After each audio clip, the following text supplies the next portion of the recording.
When I was young, it was expected of someone to get a girlfriend, get engaged, get married, get children. I wasn't ready for that. So at the age of 21, I joined the Royal Air Force. I enjoyed every minute of it. I got my first regular posting, which involved a lot of travelling.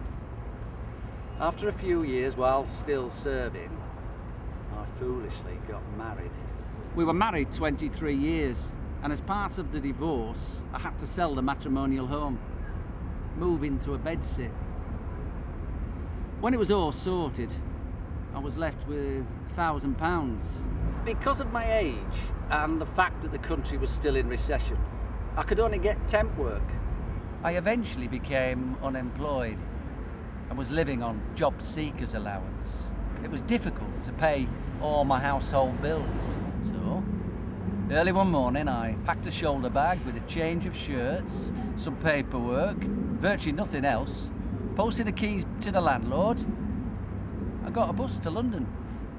It was a beautiful night. I sat in Trafalgar Square. This great big Irish chap comes up, he says, "Are you all right? Are you homeless?" Well, as it happens, I am. So am I. Come with me. I'll show you where you can sleep tonight. At that time, in front of the MOD building near the embankment, there were about 25 wooden benches. And that's where I spent my first night.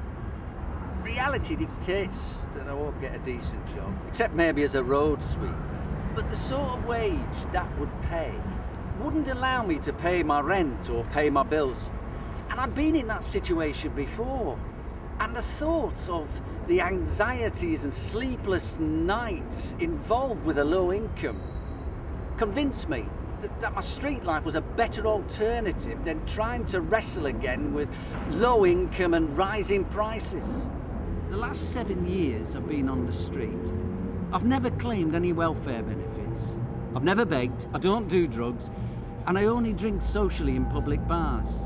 Money has been given to me by people who pass me on the street in my doorway, or I pick up loose change on the street.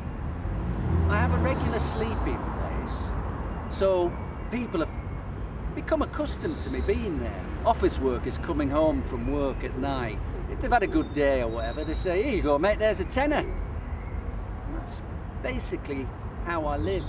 I've always tried to make sure that where I sleep is out of the wind and it's dry.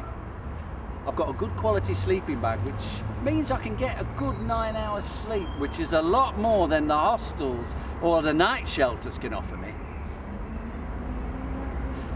I wouldn't live in a hostel even if you paid me. I mean, there are many people on the streets with a mental illness of some degree of severity. There are many alcoholics, there are many drug users. And to put all those under one roof, it's a recipe for violence, theft, antisocial behaviour of all description. The pressure to live in a hostel is very, very high. The outreach workers are constantly trying to put us into these places. There are many layers of homelessness. For many, their homeless experience is 2 or 3 months before they're resettled. And then there are those guys who've lived on the streets 30-odd years. Generally speaking, you would pass them on the Strand or on Oxford Street and you wouldn't even know they were homeless. I mean, the only thing that would give them away is their backpack. Maybe I'm not perfect, but what's wrong with my behaviour? Sometimes the politics behind it is well-intentioned. People shouldn't be living in doorways. I agree with that in the broad sense. But having someone isolated in some flat with no social contact, a pittance to live on, no furniture, it seems to me that the present system can accommodate the flesh of the homeless person, but it can't accommodate the spirit. Overall, Joe Public, I have great admiration for them. I mean, they've accepted the fact that I'm homeless and let me get on with it.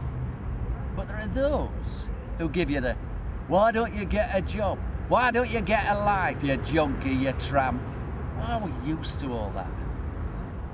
If you must look down on someone, at least do so with the intention of helping them back up.